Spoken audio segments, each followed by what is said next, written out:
Closing the breach is our primary goal. But I hope we might also discover what was used to create it. Any artifact of such power is dangerous. The destruction of the Conclave proves that much.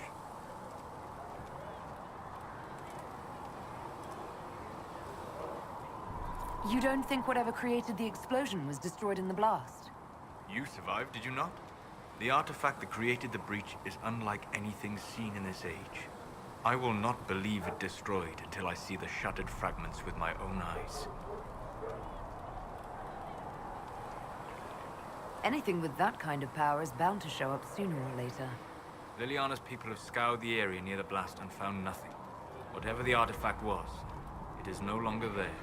In any case, did you need me for anything? I'd be interested in hearing your opinions on Elven culture. I thought you would be more interested in sharing your opinions of Elven culture. You are Dalish, are you not? Yes, I am. The Dalish are the best hope for preserving the culture of our people. Our people. You use that phrase so casually. It should mean more. But the Dalish have forgotten that, among other things. Oh, but you know the truth, right? While they pass on stories, mangling details, I walk the Fade. I have seen things they have not. Fine, you think we're terrible. What about the alienages full of elves who aren't Dalish? Why? What would it benefit some poor man in a Ferelden alienage to learn that his ancestors strode the land like gods? It would only make him bitter, or inspire him to take a foolish risk and get himself killed. You've decided his reaction for him. Perhaps I have. If you have questions and believe the answers will help, ask. I'd like to know more about the elves from before our time. The Dalish strive to remember Hallam Sharal. But Hallam Sharal was merely a fumbling attempt to recreate a forgotten land. Arlathan. Elvenan was the empire, and Arlathan its greatest city. Place of magic and beauty, lost to time. You've studied ancient elves. What else do you know of Arlathan? We hear stories of them living in trees, and imagine wooden ramps or Dalish Erebels. Imagine instead spires of crystal twining through the branches, palaces floating among the clouds. Imagine beings who lived forever, for whom magic was as natural as breathing. That is what was lost. Are all Dalish elves like my clan? No. Your clan was unique in having enough interest in human affairs to send you to spy upon the Divine's meeting. As your clans have been separate for so long, they have all changed, adapting to the lands in which they live.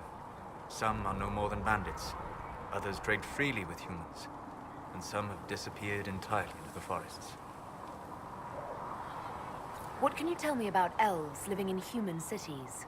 The culture in alienages or among the slaves of Tevinter is like any of the impoverished and powerless. They cling to memories of a better past, and practice a few rituals to distinguish themselves from humans. Is the magic they teach in the Circle different from the magic I learned with my people? No and yes. Magic is magic, just as water is water, but it can be used in different ways. Dalish magic is more practical, not needing chantry approval, although they still frown on blood magic. Superstition. Much of it is more subtle. A legacy from when elves were immortal.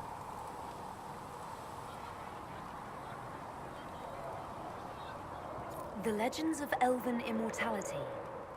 Did they use magic to increase their lifespan? No. It was simply part of being elven. The subtle beauty of their magic was the effect, not the cause of their nature. Some spells took years to cast. Echoes would linger for centuries, harmonizing with new magic in an unending symphony. It must have been beautiful. You said that the censure against blood magic was a superstition. I did. It's fortunate Cassandra is not within earshot. Most modern cultures forbid blood magic. Publicly, even Tevinter disapproves of it. But as I said, magic is magic. It matters only in how it is used.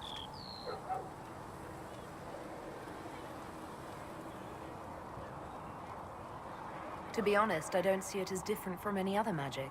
It's a means to an end. Indeed. The problem is that under the Chantry, blood magic is forbidden, so only criminals practice it. While in Tevinter, magisters compete with each other, instead of keeping their volatile friends in check. They always succeed through power, so they have never had the chance to learn another way. We'll talk later. Goodbye.